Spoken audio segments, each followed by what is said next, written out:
Good day guys, and welcome po ulit dito sa ating YouTube channel. So for today's video mga kabonsai is meron tayong follower na nag-comment, no, na sabi niya may 5 siyang mga bantige and mamamatay na daw yung tatlo or patay na yung tatlo and dalawa na lang yung naiwan. So yung dalawa daw is medyo 50-50 na daw.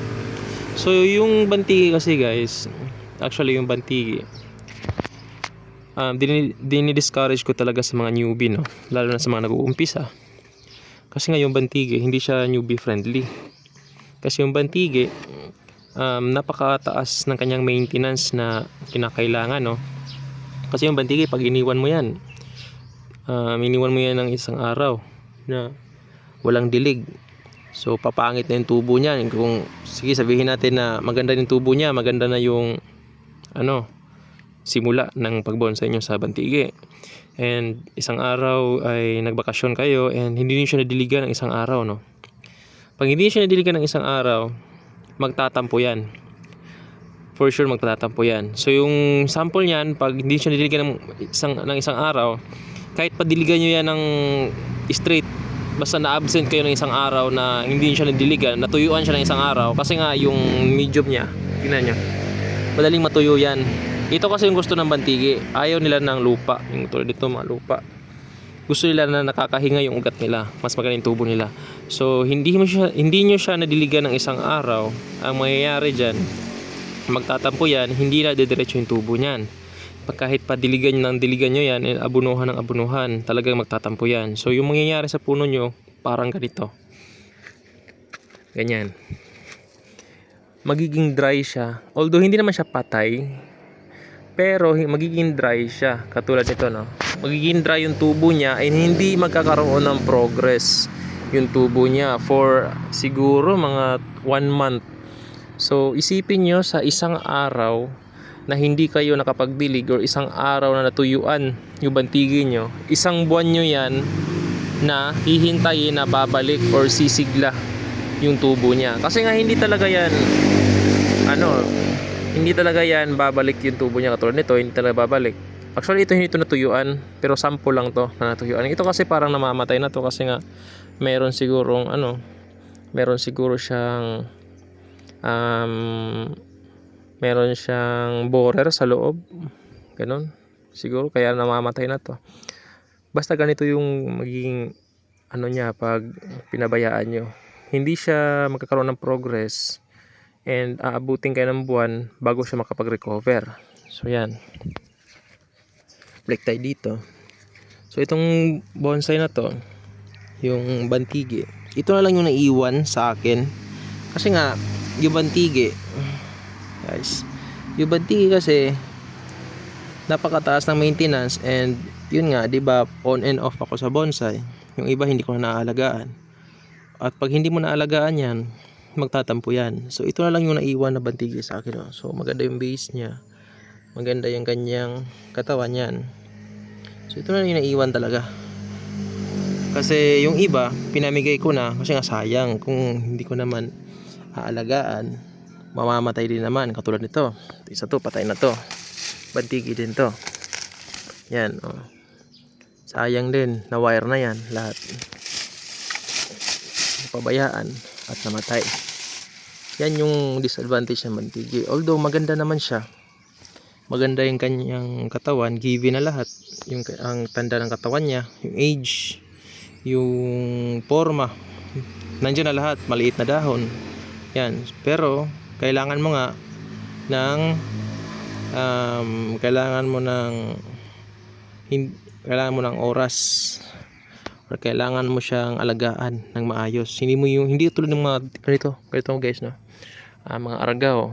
Yung aragaw, pag hindi mo diligan ng isang araw, medyo hihina siya dito banda. Pero pag nadiligan mo yan ulit, pagka kinabukasan, lalakas ulit yan. Hindi tulad sa mga bantige, pag hindi mo siya nadiligan ng isang araw, isang buwan mo yan ipaparecover bago yan bumalik sa dating lakas niya. So yan yung na-discourage ko sa bantige. Pinamigay ko na yung iba sa kakilala ko. Pinamigay ko na yung iba, siguro pinamigay ko, pero binigyan naman ako kahit na magkano, pero hindi ko naman hiningi. So binigyan nila ako kahit magkano para lang sa sa mga bonsai material na yon.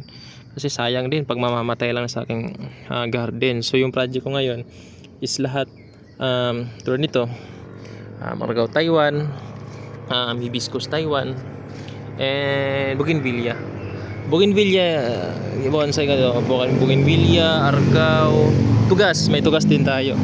So yung mga materials na to, kahit pa manghina yan or hindi yan madiligan ng isang araw, babalik pa rin or makaka-recover pa rin yan.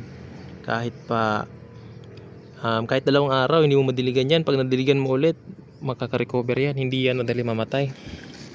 So sa mga gusto pa rin mag-alaga ng bantige, bigyan ko na lang kayo ng tips. So pag bumili kayo ng bantige, so yung bagong kuha sa wild, no, actually bawal na kasi yan, pero wala namang bawal kung patago lang.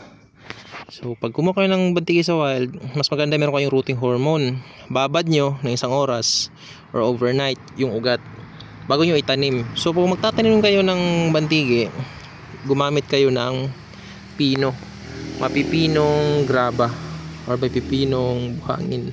Pero wag yung yung buhangin na talaga yung parang pulbos na. Or pwede naman siguro yun. Hindi ko pa nagamit yun, pero ganito lang ginagamit ko, guys, no. Ganyan kaliit. So yung medium na to is dapat maalaga kayo sa dilig.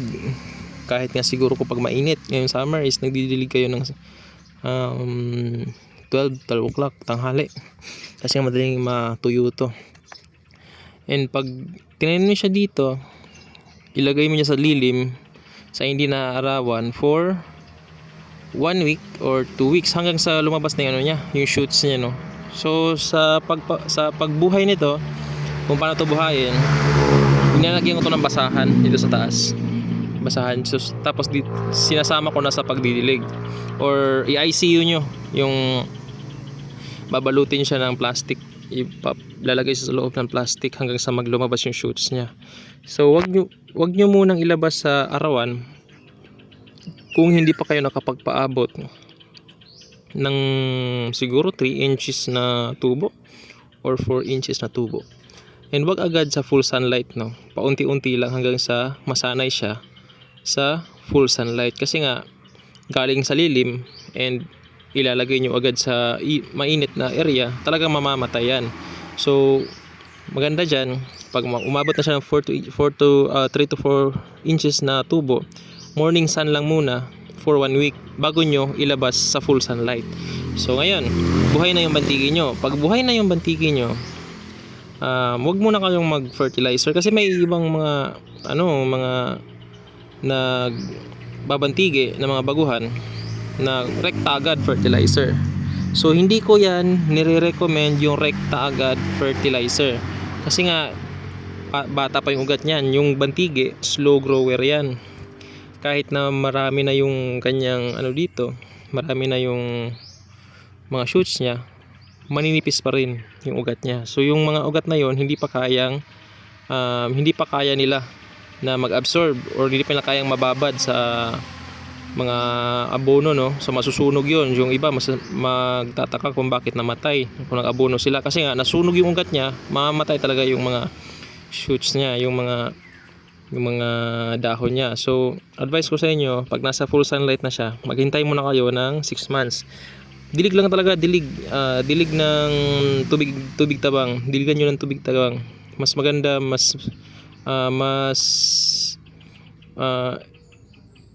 siguro lagi kayo magdidilig, mas maganda yung every 3 times a day or 4 times a day kung mainit talaga. Yan yung gusto ng bantige, lagi silang basa and sobrang init ng panahon. Yan yung gusto nila, yung mainit and lagi silang basa. So mas gaganda yung tubo ng mga bantige nyo. Mas maganda from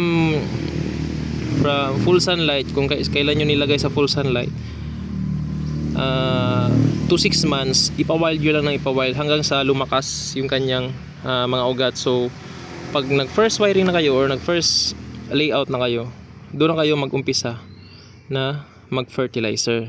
So doon na mag-fertilizer. So I hope na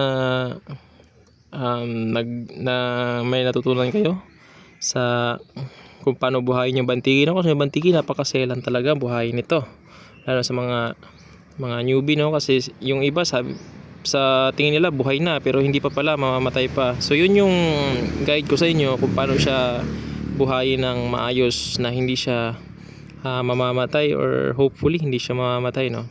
So sa mga nagtatanong, yung bantigi na to is binebenta ko, no? Binebenta ko yan for 3,000 lang. 3,000 lang yan. So nagtatanong kung nasan yung address ko, sa mga malalapit lang. Hindi ko to pinapaship, no? Kasi nga mahirap yung shipping nito. Sa mga gusto lang, sa mga interesado, binibenta ko siya ng 3,000. So mura na yan.